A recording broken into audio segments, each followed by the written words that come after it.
I would just say that some people think it's an unconventional idea to have an animal advocate in court. Quite frankly, when Diana first talked to me about it, I thought it was an unconventional idea myself.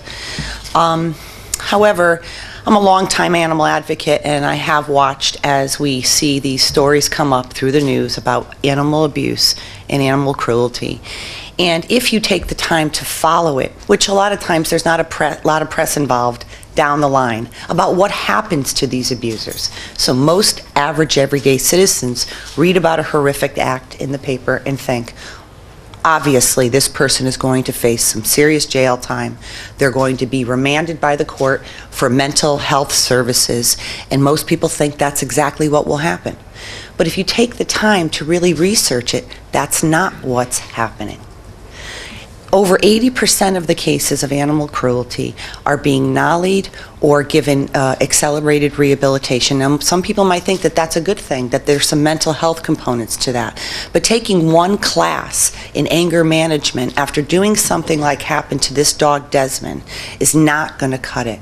Or the case where the young man stabbed his own puppy 29 times. There is a streak of violence in these people. There is something wrong with them. And something serious needs to happen when someone looks at a defenseless animal and has the wherewithal to want to harm it, to starve it, to stab it, to hurt it. That is a problem. These are not the type of people we want walking amongst us in society. So having an animal advocate in court, some people say maybe it doesn't make a difference.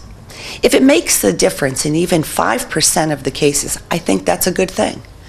I don't think it harms the court system to have someone standing there simply saying, look at the evidence, look at what happened to this animal, and what kind of person would do that. Obviously, the courts have not been taking animal abuse as seriously as they should.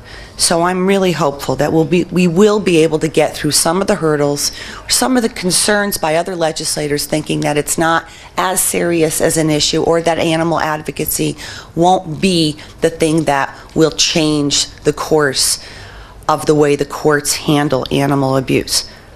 But maybe it will. So I hope we do have enough support, and we are working hard to convince legislators that we think this is a good idea. Because as Diana mentioned, it's not just about animals. It's a precursor for abuse on humans. So thank you very much for allowing me to have this opportunity.